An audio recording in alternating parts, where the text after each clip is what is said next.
missed all your intro on like everything else. I'll just start over again. Josh, please tell us about yourself. Yeah. So just on like personal background, like I just have like a sales and marketing background, and I've always like loved crypto and like blockchain stuff in particular over the last like 5-6+ years. And as like NFTs started taking off, I kind of took a lot of interest in doing my own project, and just kind of, I think like I'm not an artist at heart, so I didn't do the art in this. We'll talk about like Winterfrens in a second. Like I didn't do the drawing myself, but it was a fun process to work with an artist to like kind of take concepts through the whole thing. So that was one of the first times I've done something like that, which was really enjoyable. But I actually found Bildr originally because I was like taking the first steps, like, hey, how do I, a couple of things really for me. Like one, I was like, I want to launch an NFT project. I didn't want to do like the OpenSea type release. I wanted a true like good mint site that looked unique, that was like a good quality experience that kind of made sense to an end user. And so that's what, I forget the exact set of Google searches or whatever it was that brought me to Bildr in that sense. But it was either that, or it was also the fact of I love like the Bildr's experimenting with like the Bildr Studio Pass with an NFT. I think that's really cool and innovative, and it was one of the first true SaaS companies out there that I think doing stuff like that to test out like different models and whatnot. So that's how I kind of came across Bildr early on. And yeah, I was just always originally was intended to do that. I have another NFT project that maybe we'll talk about again in the future as I like work on that. But So at what point were you like, okay, I think I can do this in Bildr? I think for me, early on, I knew I could do it, the Mint site in Bildr, because like I think the Mint site that Dorian had built, I know this was before Drew built like the smart contract component. I was originally going to use Third Web to do the smart contract, and then just deploy it in the Mint site template from Bildr. So I was like, from the get-go, I could kind of see that working, and like knew I could at least make it work to do what I really needed it to do. Okay, gotcha. Awesome. Well, I'm not sure if you plan on showing your screen and being able to take us through anything. You're welcome to, as far as kind of, I think, y'all feel free to chime in, but I think it would be super cool if we could see and learn about like what your process was. Like, how did you approach this? What were the hard parts for you? What was easy? What surprised you? Just letting us know kind of about your experience working on Winterfrens. And I think you mentioned you didn't do the art, but you were working with someone to that end.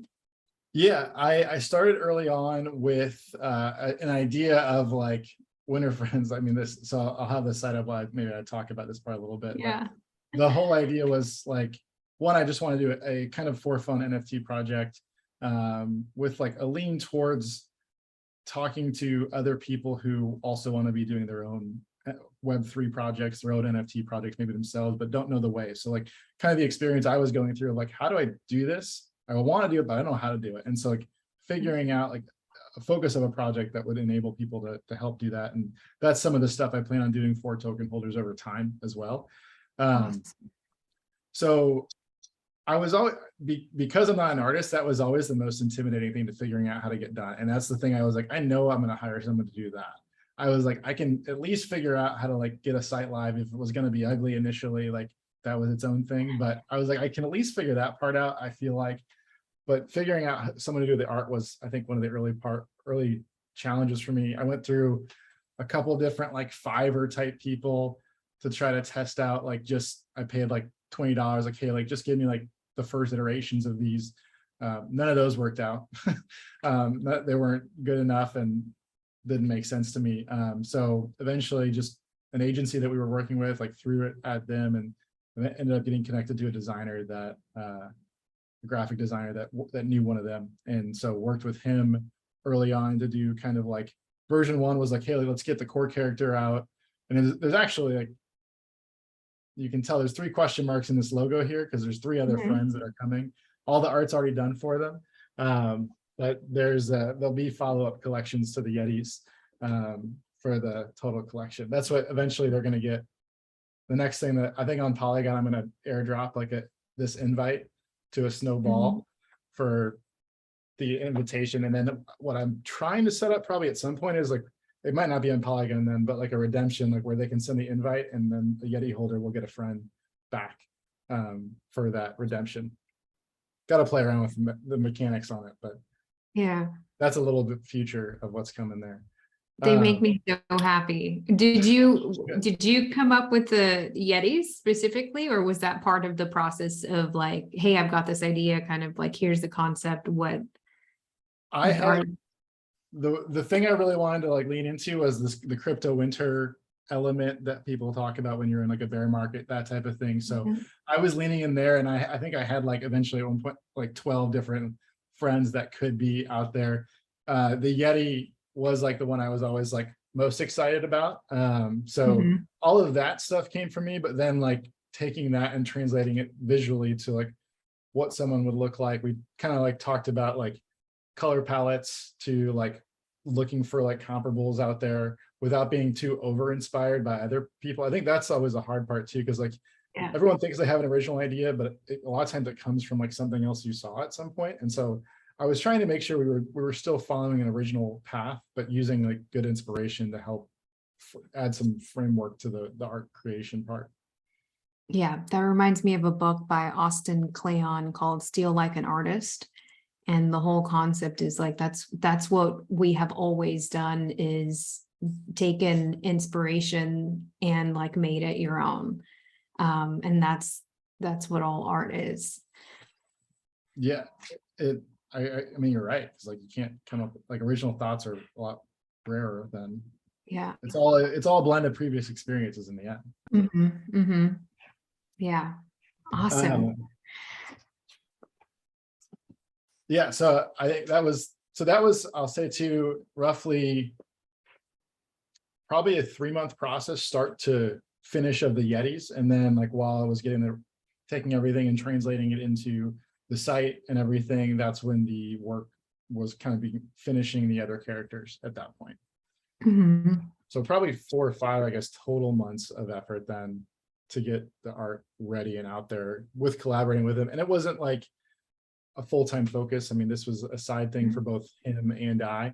And so it wasn't like dedicated hours. It was like we met once a week for an hour to chat about it.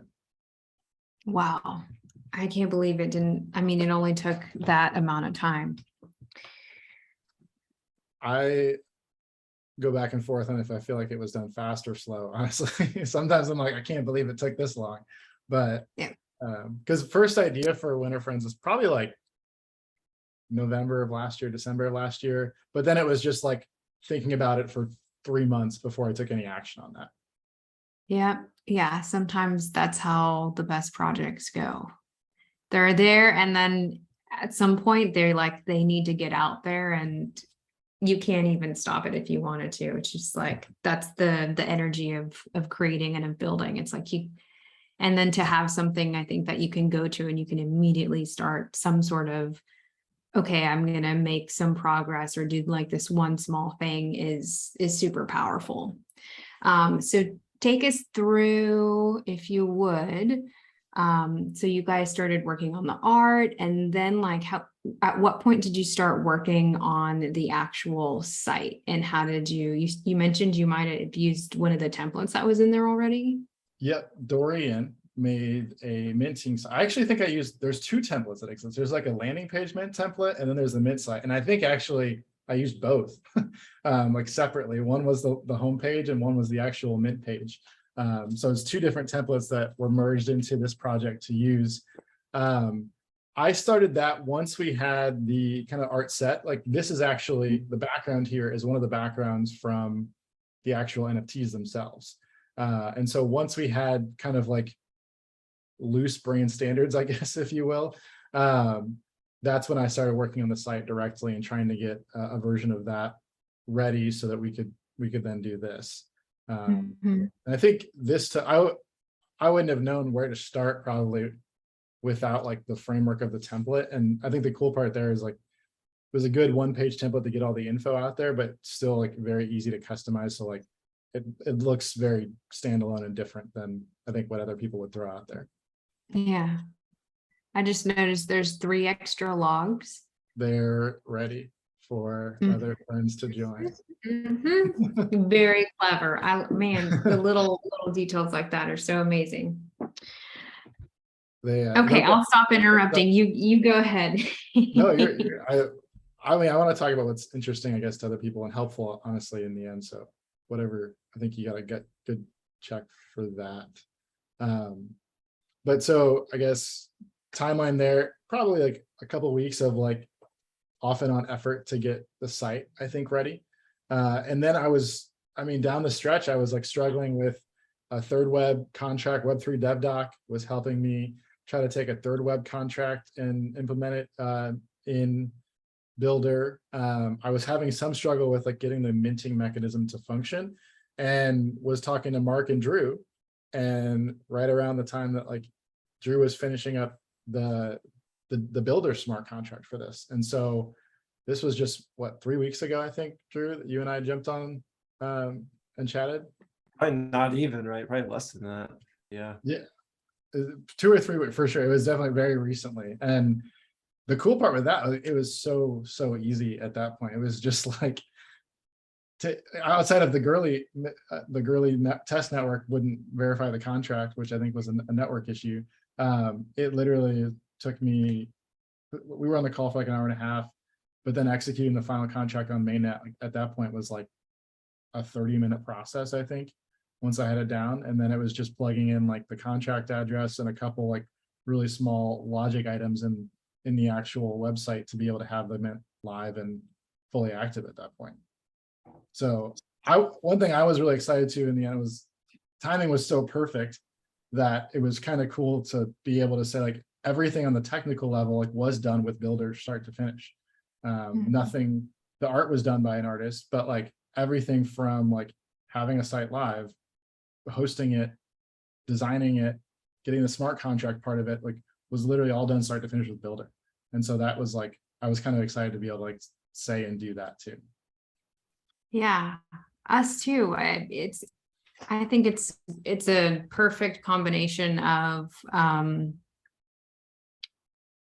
you having this idea, right? Having this idea that's brewing, and then finally meeting a platform that could help you get it out as fast as you did. And I think it's affirming to us to know that the things that we're working on and doing are of service and can be of service to getting something like this out into the world. So that makes me see, because this is just, I mean, it's delightful. It's so cool. I mean, I can't help but smile when I see this concept. And yeah, I just think it's super cool. So it sounds like it was fairly easy. Was there anything in Bildr that you think could have been done better, or that maybe like you struggled with? You had mentioned third web. What was the difficulty there? Was it? I think Drew might be able to comment better on that than I am, but I think it came down to like the way third web's contracts are set up. It's like a variation of their contract underneath their original umbrella, it seemed like, and it made it difficult to mint in like a custom format without using their like SDK drop-in, which doesn't look great. It looks like a templated thing that will always blend into everyone else's versions. Gotcha. Is that a correct interpretation, Drew? Yeah. I mean, that's exactly right. It's you can achieve the same goal with third web, but it's not as easy. It's like you have to do a lot of extra learning in order to get it in place. It's really, third web is like kind of for people who don't care about customizing their site. Maybe, if you want to just spin up a contract, spin up a site really quickly, it's great for that. But if you get to the point where you want to do your own thing and do a Bildr site to mint from, where you can have more of an experience, it's actually pretty challenging. And I don't know, like I'm not super up to date on their stuff, but I've done it a few times with people and run into the same challenge where essentially you can't mint from your own website with third web unless you've planned that from the beginning when you made your contract with them and done a whole bunch of things. And that's Oh, actually one of the wow. main things we're trying to solve with our solution. Really, that's our whole thing is like, why would you be able to make a contract and not publicly emit from it? It made no sense to Yeah. us. And And then, so that didn't sound like it'd be super friendly for someone who's like just trying to get out there and trying to get stuff Exactly. out there who might not be like super technical or know like the ins and outs of the contracts. yeah, there's like intimidating, especially for anyone who's not a developer. Code is just looking at code is an intimidating element. Like their brain shuts off when they look at code. They're just like, that seems like something that's not me. I can't do that. It looks like a foreign language. And so like the way that the Bildr one was set up, I think we talked about this maybe last week. It's like there's like a demystifying process of like using the Bildr one, especially with kind of the color coding of as you edit certain things on like, hey, like you're just changing like, hey, like how many emits are going to exist here, or like, am I going to have like there's 3 settings. I'm forgetting what settings were, but as soon as you edited it, it showed you in the code like, hey, here's where it was edited, and all of a sudden there's like this like logistic learning process of changing something and seeing it change in code where you feel like you're getting more comfortable with code immediately. And even if you don't want to like take the next step to get more comfortable with code, it's doing it for you right there without having to change anything on the code itself. And I can say for me, especially the smart contract stuff was always the most intimidating thing to me because of its permanence. Like you can't, if you mess up a smart contract, you either have to go back to step 0. Like if it's fully executed, you have to like start over from scratch or do something else, or just like live with a mistake permanently. And so like that was a really cool thing for me to like just make that as simplistic as possible.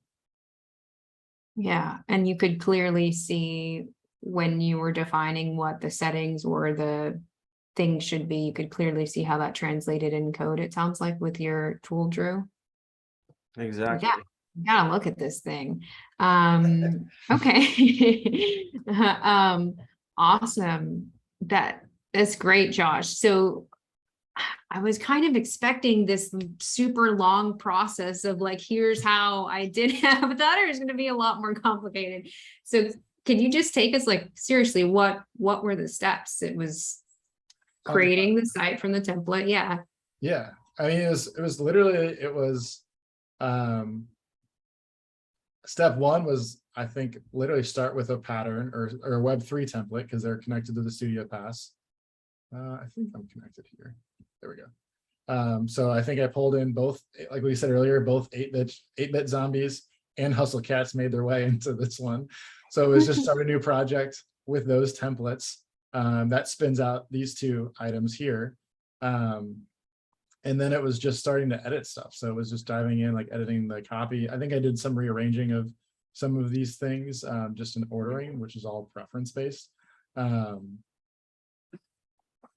that was pretty much it. I think that there's probably some nuance there. Like I know like there was a little bit of a work I did to get the backgrounds right and responsive so that like this text stays like above like this like gap in the mountains, fitting in the responsive design with this image so that they're always sitting on the mountain and not like in the sky on accident. So there was like some learning curves on that, especially on the responsive side. I think is like the big thing to be able to have like a mobile experience that looks good as well as a desktop experience. Wait, how did you get through the responsive? Was it trial and error, like just going in there and trying different things? Yes. It was, for me, I would always, it took me actually a couple of mess ups of this to realize like you do need to ideally get the actual test URL on a phone and not just like a browser size, because even like the browser that looks like the mobile size, like it still is going to jump in experience when you go over to a phone. And so like I got really good about just having like, the phone next to me to like test the live updates. Live updates are ridiculous how fast they are and like lets you like change things so quickly from like visually doing it here to seeing what it's like on the phone without even refreshing. Yeah, the longest part is having to text yourself the preview link, right? Or email it to yourself and then go. With iOS, they make it real easy where you just copy it on one, you paste it on the other. Like iOS's like integration of like copy on any device and instantly be able to paste it on the other is like my favorite thing in the world. I use that like 10 times a day, it feels like. I agree. Okay, well, listen, I don't know about that. I'm gonna have to go do some reading. So it literally, I just copied that, and on my phone, I can just paste like I normally would paste anything, and it would paste immediately. It's awesome. Mind blown. So I'm trying to think. I think that's like the big stuff to talk about here for sure. There is just like some like playing around. As a non-artist, I'm also not like my like design skills on web is probably like a 6 out of 10. And so like a lot of like trial and error fit, like just feeling out what would look good on site and designing this and whatnot. But that wasn't too bad. And then it was making the Mint site over here, which was from the other template like we talked about. And one thing, I'll show this live too, it's easier to show it. One thing I tried to do was like try to still have like a little bit of a different experience here. And so that's not correct. That number should be lower than that. There's 13 minted, by the way. That was updating previously, so I don't know why that's not updating now. I don't know if you're MetaMask on testnet, but if you're on testnet, it wouldn't update. That might be it. Yeah. Switch that to mainnet, and then you probably have to refresh. Yeah, because it's trying to. Yep, good call. Got it, because it was checking to see like on ZK syncs. Yeah, I was looking on that chain. It's not finding your contract, so yeah. Yep, that makes sense. So one thing I felt would be cool to be able to do on this page is do something a little bit different than just like a standard mint, and is a little bit ridiculous, I know, but like the whole idea was a crypto winter. So like obviously a lot of crypto people are like big on Ethereum and Bitcoin, so I was just like, do something fun where they click and like bring that, like hodl their coins during crypto winter to be able to mint a Yeti then, and then that opens up the minting action from there. Super small and mostly ridiculous, but I just wanted to do it.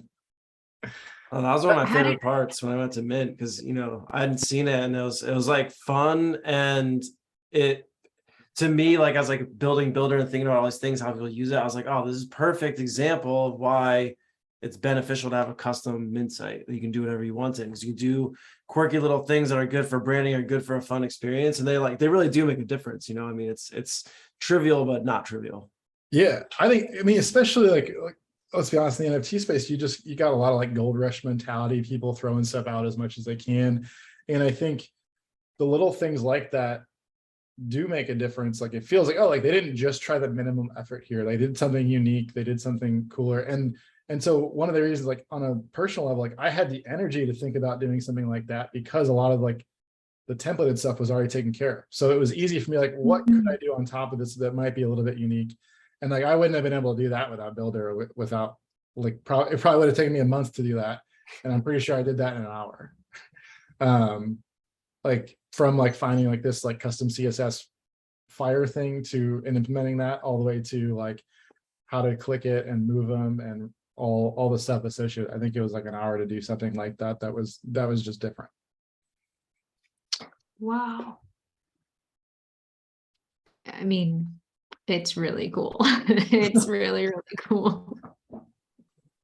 Yeah, if anyone has any questions for Josh on like how he did that, please ask, I'm sure he could, it's down to help if anyone wants to implement something similar in concept. Yeah, definitely. And especially for recording purposes, like I'm in Discord frequently, joshuajohnson.eth. So like, just let me know if you got questions. I'm happy to try to help there. Awesome. Thank you, Josh. And I am going to share links to your stuff while you continue chatting. I'll share Josh's Twitter and the Winterfrens link for the site, so you all can check it out. Absolutely. And yeah, I mean, any questions from the group here? I know the group here is pretty knowledgeable about this stuff already, but I think we're all just like, what? This is so cool. I just want to say how good it looks, and like hearing your story about, a few months ago you had this idea and just kind of thought about it and then started working on it, and here you have it. Like probably similar. Like I remember watching some of the stuff Mark and Drew were working on with like token gating NFTs. And I was just like mind blown, like really got kind of juices flowing. So seeing your project is kind of, I don't know, lit a fire, but kind of like it's totally doable. I want to do my own. So awesome. That's all. Yeah, let me know if I can help. And Yeah. it's good, always good to hear that, and I appreciate it. The token gating thing is actually interesting. That might have been actually what originally got me to Bildr 2 while I was just early on in this process, was because part of this, like I have a few episodes of like a podcast recorded, and I want to put some like gated content for out there for the token holders over time. And so knowing that like Bildr can also accommodate very easily like gating a site to someone holding those tokens was another big thing. So it's like all that experiences and all that kind of pre-built feature sets is still customizable, but also like right there in Bildr. Yeah, totally. Looks good. Cool. Thank you. Yeah, gosh, I love the path that you've kind of paved here. It's like start with the template, work with an artist or do the art yourself, like figure out how to bring that into Bildr, create the design or the style that you want. And then you use the smart contract. Do you have a name, Drew, for the? Not really, to be honest, but it's gonna be contracts.builder.com. So I've been calling it like a contract generator, but yeah, Okay. I've been talking with Mark about it. We need to sort of figure out the branding or naming or something. Gotcha. Okay, and so then you use that for the smart contract part, literally like what, within the last few weeks, and then you just took it live.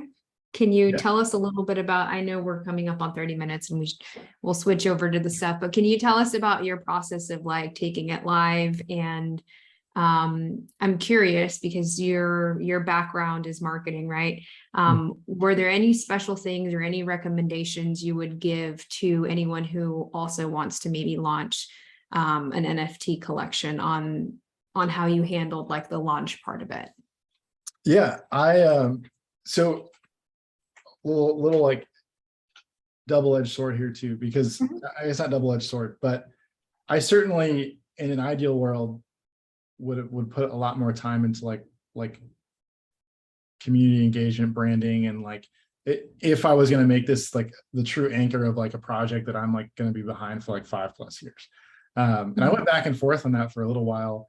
Ultimately, I think there's other things I want to pursue that will be in addition to Winterfrens, and like will be like probably connect, like I'll probably give like things like free months and access to the original token holders no matter what, as like always a callback. But in terms of, I think launching it, like certainly talking to other people in the space have already like been there, done that, will help you personally, but also like give you avenues for like people to go out and like share it and obviously like retweet it and engage around it. I think is like really, really critical things and things that I would do more of. I think probably the most important thing is like think about like what do you want that like experience to be? Do you want to be, hey, like I'm like building an artistic NFT project and like brand it really clearly as such? Do you want to think about like the utility side?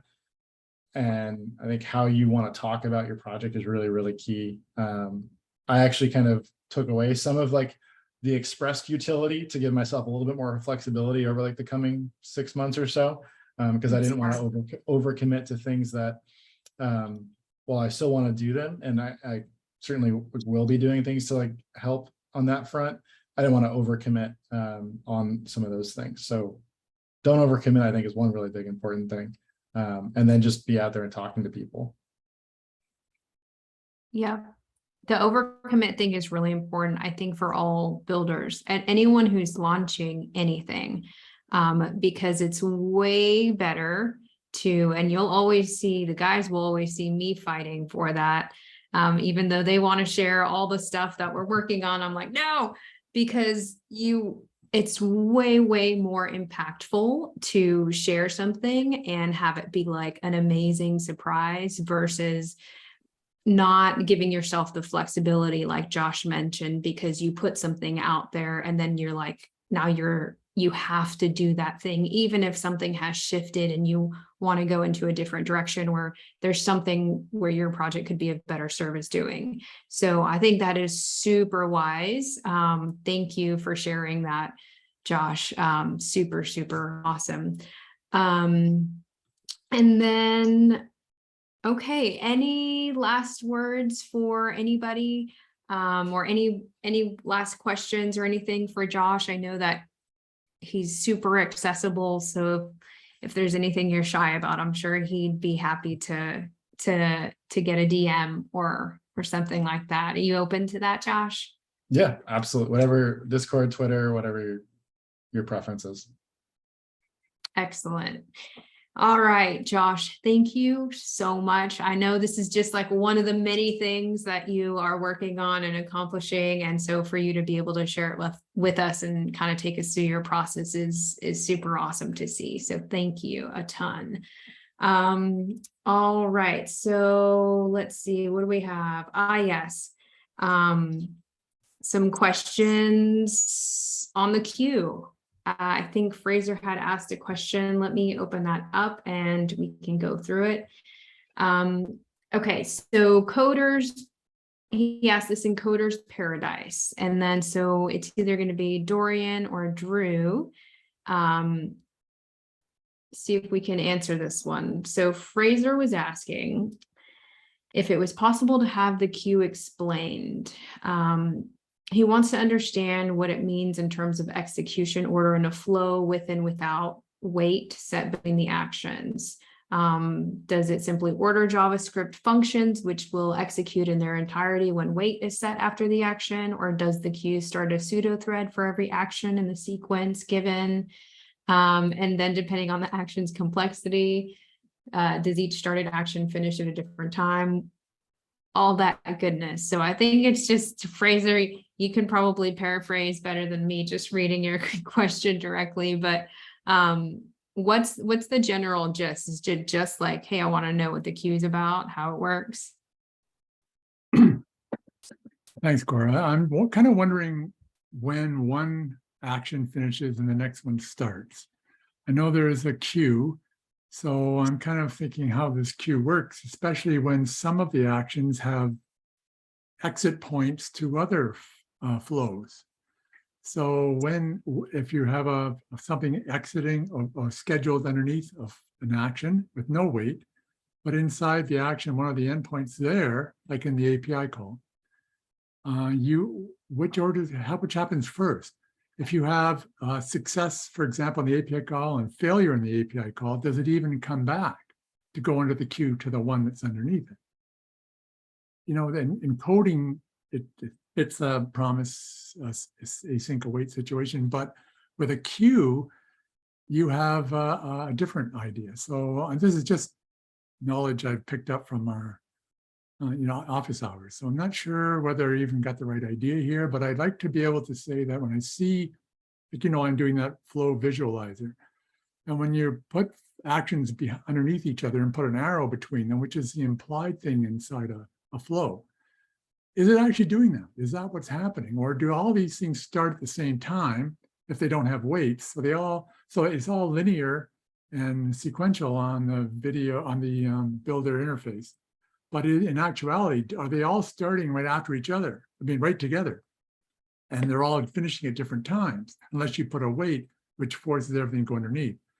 And if there's a queue, and there's only a single thread inside JavaScript, then how does that work? And how can a long, like something like an API call, which has a bit of a delay, is everything waiting for the API to come back if I put a wait underneath it, that kind of thing. So maybe just a bit of general explanation of how the queue works. Dorian, Dorian, you can definitely explain it more. I can talk to some of that stuff from my experience. I can answer some of that, but I'm not an expert on how the queue actually works. And sometimes I even make mistakes with the queue where I like am doing something, I pause everything, and I'm just like, oh, I don't get that. I don't get how this works. So I don't know if I can explain it, but Yeah, so let's just take, for example, one flow, right? And this flow has a set of actions in it. So when that flow gets triggered, it starts one thread, and then you have the individual actions inside of it, right? If there's no weights, it's still gonna go in that order that you have them in that flow, but it's gonna call the first action inside of it, but it's not gonna wait. It's just gonna, after it calls the first one, and immediately calls the next one. And if that doesn't have a wait, it goes to the next one. If you do put a wait, then that's when it waits for the action to finish. But it gets more complicated because an action type can have multiple functions inside of it. And there's also a wait in between those functions that you can control on the action type. So it's complicated. So for example, if we have an action type that has, let's just say, 2 functions inside of it, and the first function, you can't set a wait on the first one, it just doesn't let you because it just executes it. But then let's say the second function in that action type has a wait, but then we step back to the flow and there's another action that doesn't have a wait. It's going to start the first action and immediately start the second action. The functions inside of the first action, because there's a wait on the second function inside of it, the first function will run, but the second one will wait for the first one. But if you step back up, that second action that didn't have a wait is already going. So if that's dependent on any of the functions inside of the first action, that's when you have to put a wait between them so that it finishes all the functions within that action type if there are any dependencies on the second action after it. I don't know if that makes sense. Yeah, it's an interesting way of thinking about it. And then there's not sure. another thing we have to consider. If you have nested flows inside of other flows, Yes. then those all happen one after another, linear. But you have the ability to tell a flow if it needs to start its own thread. So then that, instead of going linear, now that opens a separate thread that goes linear down. Are these real threads, or are these sort of a construct like a thread? I'm actually not sure. I'd have to get with the devs on that. I haven't really. I would guess real. I have no idea, but I would guess they're real threads. I don't know. Yeah, I would think they are, but I'm honestly not 100% sure. I'd have to get back to you on those details. But I don't know if you're following on that, because when you create an action type, you know how an action type can have many functions underneath it. Yeah. And within each function, you can put a wait inside of that single action type. Then, like, to add to that, just to add to the confusion, inside the action types, there's also an option if you want to pause the queue and wait for the action to finish. So that comes into play with what you're talking about with the API action, where it's waiting for a callback. Basically, it's going to say on success, run a flow, on error, run a flow. You can actually choose in the action when you're making it to pause the queue until either success or error comes back. It's actually not until they come back. You pause it until in the code, the Bildr gives you a line to paste. You pause it until that line comes, which starts the queue back up. So Nice. if you didn't start the queue back up on error and there was an error, it would pause the queue essentially forever. At some point it times out. So there's that factor too. And I don't know the technical answer to this, so I'm not sure 100%, but when you don't pause the queue and you have a callback like that, I think it just runs. I don't think it actually works back into the queue and injects itself. It's like if you run an API call and you're not pausing the queue, the rest of the queue continues, and then on success, it just instantly triggers that flow, whatever you set. It's not actually, and there's probably a way in the code to make that to put that back into the queue. Like I bet our devs could do it. I can't, but there's probably a way.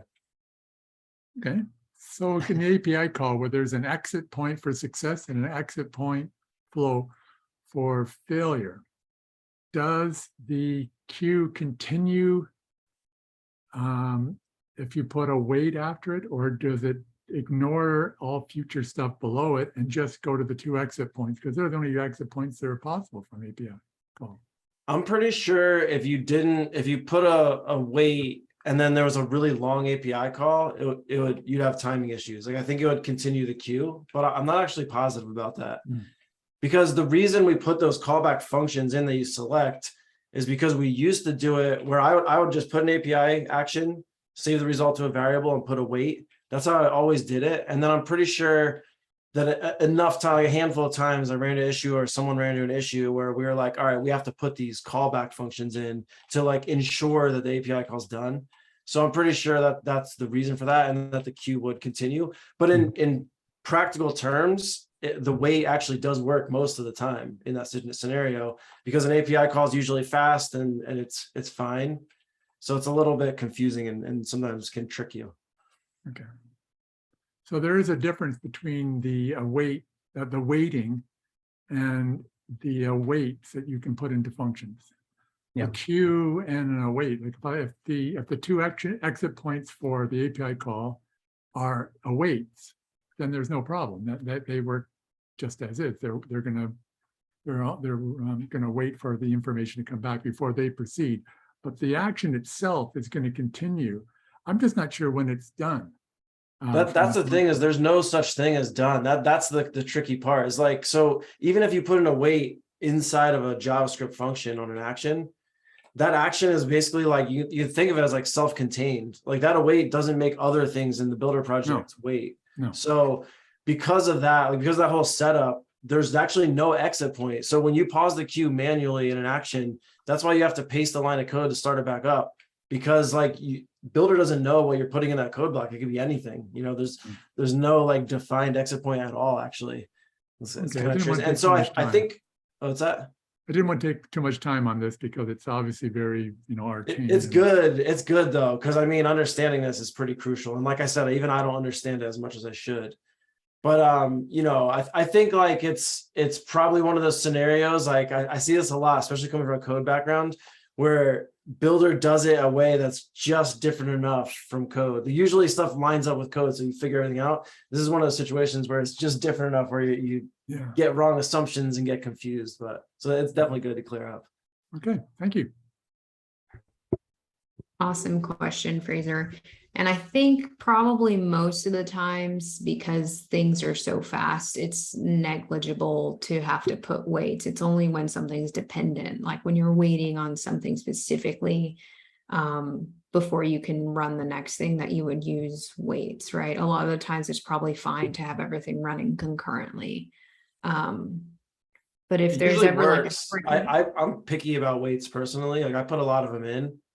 Because it usually works, but you don't know if someone's like on a slow cell phone connection or if there's somewhere else in the world that's slower, that timing issue could become an issue.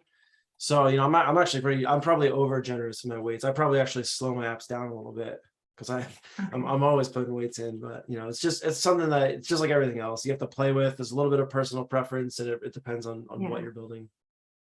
Dorian, do you have a personal preference, or Dorian or Drew, is there any particular action or thing that you would say, like, these are the things you should be mindful of using weights on, as far as like consider using weights for these areas? Like when you're doing API calls, is it probably a good API idea? calls, we built in a callback function purposely so you don't have to use a wait anymore. So, and I think a lot of like I just made an action recently for resizing images.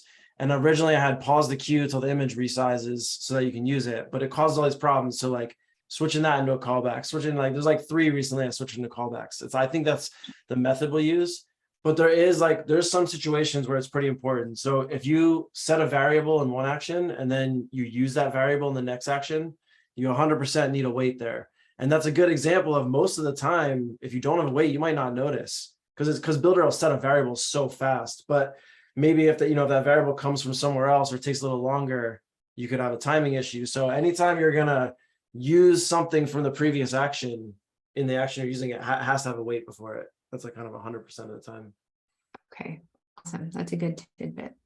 Yeah. Anything else, Dorian? No, I think Drew nailed it. So Okay, perfect. super. Awesome. Thank you, Fraser. That was a great question. Okay, so I know Alex, you've got something you're trying to troubleshoot in your project. Are you down to go over it? We've got some time. Totally. I really appreciate the help. Drew, Yeah. let me share my screen here. Drew was kind of was absolutely helping me out in Discord. And here we are here. And I've tied myself in a knot that I just can't get this working. So I just wanted to ask for help. What I'm trying to do, I'm recording this data into a database, and this is a data create record. And this is like a 3-step process. So step 1, step 2, step 3. And I'm trying to,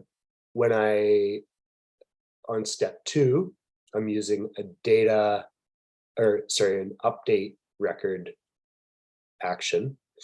And basically what was happening is that it was creating a new row in the database. So I wasn't tying the specific record when I was passing it using the let me open it here. Pass through the record.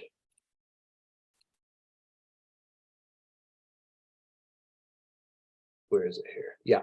So when it was passing it through to the next record, using this, I don't know what you call it, the passing the context through.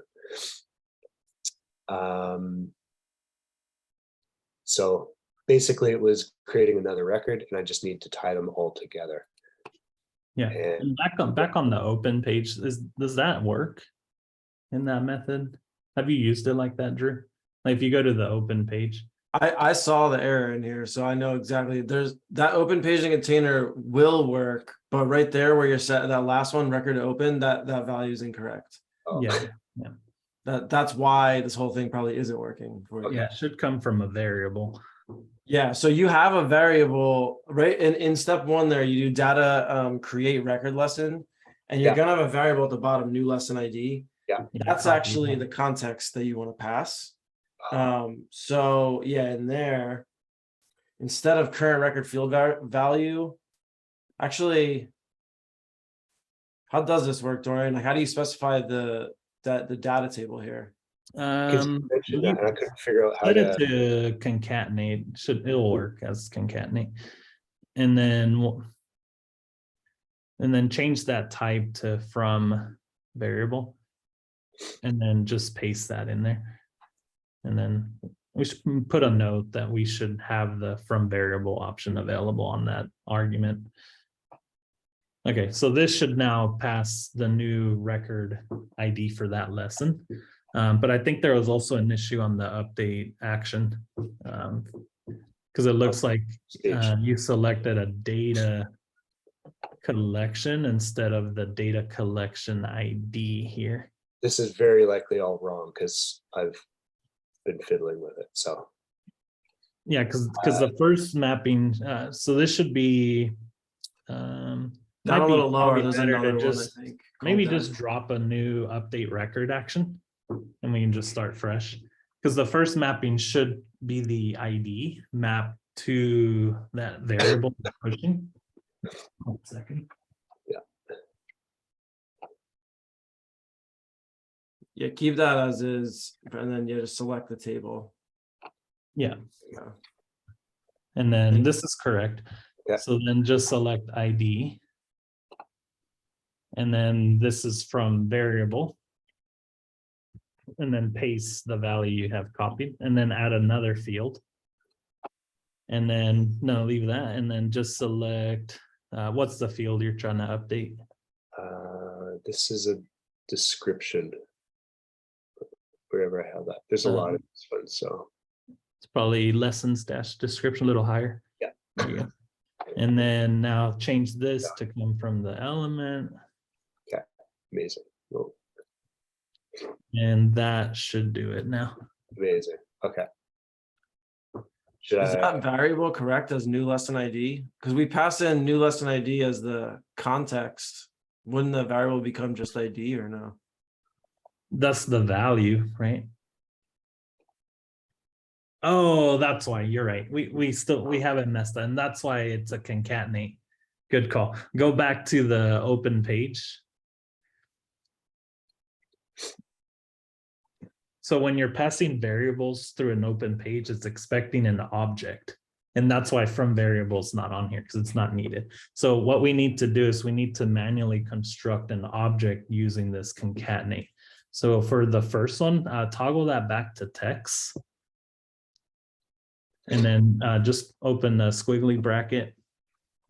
And then quotes, and then you can just call it ID at this point. No, it's just ID. And then colon. And then do you have quotes after the ID? I can't tell. It's a little small for me. Before. Yeah, and then open another quotes. So we're just going to wrap the ID and then click on add another value. And then this one will change from variable. So instead of text, and then in here, paste the, and then add another value. And then it'll be, no, text is correct. And then quotes to close it, and then the closing squiggly bracket. Okay. And that's it. This will work now. Okay. Now on the other one, you have to change it from lesson ID, new lesson ID to ID. Oh yeah, there you go. Because we called it ID now. Good catch. Just the variable. So keep that, and then Where it says new lesson ID, just change it to ID, because that's what we're passing now. Amazing.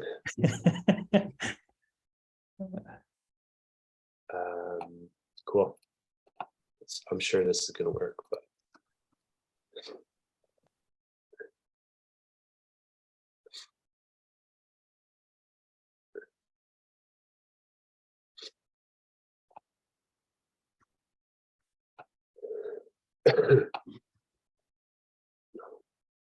We got Zoom windows all over the place here.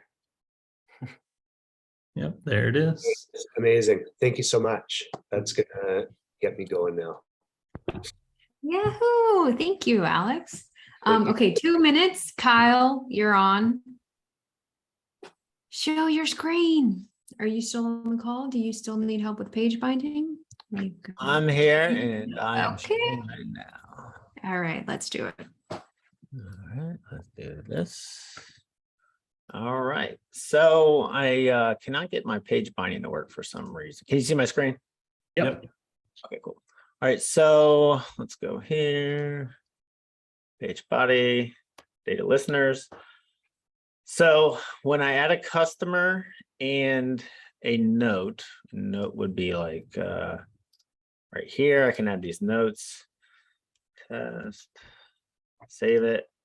I needed to add right away. It's not doing that. And then if I add a customer, test, I can just pick something basic here. It should add right away, and it's not. If I refresh, it does. Yep. But for whatever reason, it's not doing it the way I thought it was supposed to. Gotcha. Okay. So yeah, we just need a data listener.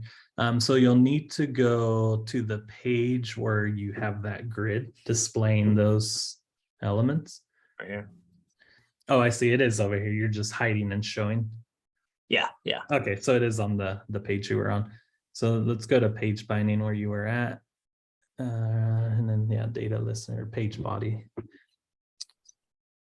Okay, and customers is the data collection. Mhm. That looks all correct. Let's see. Can you chat, or does that page require authentication? Yes. It does. Okay, then we'll have to do it on yours. If you go back to the preview. And then if you can open the developer tools, because it looks like it's all set up correct. Yeah, I was wondering if maybe there's an error in here. Yeah, it's like the data listener. It's not there or something. Yeah, expand that a bit and then go to network. And then we'll put a filter, see where right now it has all selected. To the right of that, toggle it to WS for WebSocket. To the left a bit, to the right, a little more, right there. Yeah. Yeah. Okay. And then refresh the page. Okay, so there is one. And then go ahead and click on that to open that. And then go to Messages tab. Okay, and now can we try adding a new one? I just want to see if it makes it here.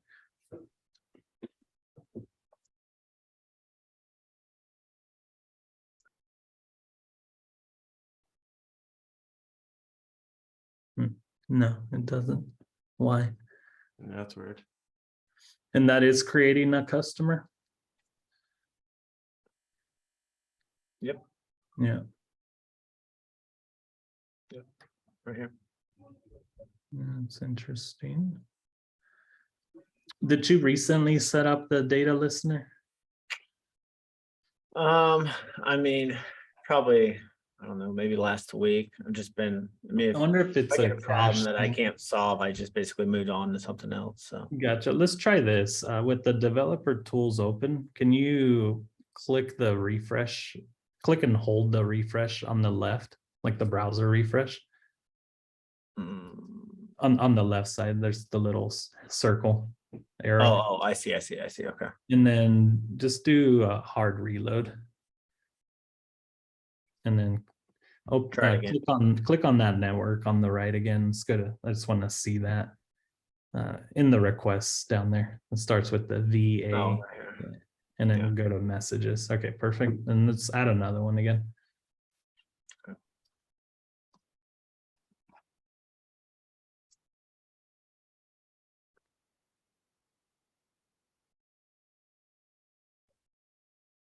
No, nothing. No.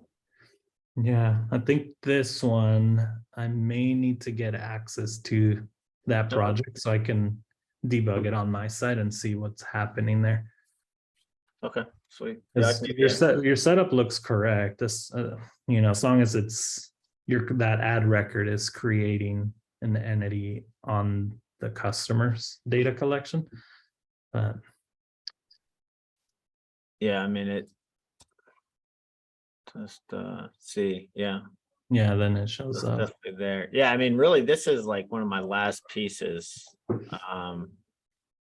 as soon as like, you know, that, and then I can add a note and everything's real time. I mean, Yeah, we'll definitely get it working, but I'll need to take a look at this with one of my devs to see why that's not making it across.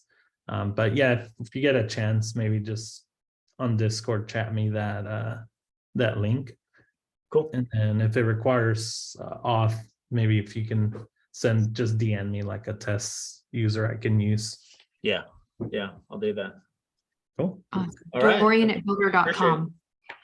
What's Thanks, that? Kyle. Dorian at Bildr.com. Oh, yeah, absolutely. Yeah. Okay, adding Appreciate it. to Yeah. the project. Cool. Okay, it's looking great, by the way. It's Okay. Clean yeah, you up. awesome. All right, thank you. Yeah. All right, everyone. So we are at time. George, I know that you were maybe wanting to run an idea by. If you could chat us in Discord on that one, I'm sure the team would love to talk about it or get some feedback from the community. Or I can add it to be the first thing that we go over for next office hours. No, that's great. It's just a very flowery sort of general thing about NFTs and application that I'm thinking about. So Oh, no my big deal. favorite kind of stuff to talk about. So awesome. Joshua, again, thank you so much for coming and showing us Winterfrens and inspiring everyone out there who maybe wasn't sure they could do something like that to know that they can and that it can turn out awesome. And everyone else, thank you. We do this every week, so we'll see you next week. Have a great weekend. Thanks, Mark. I mean, Drew and Dorian. I'm Mark today, but not really. Okay. Bye, y'all.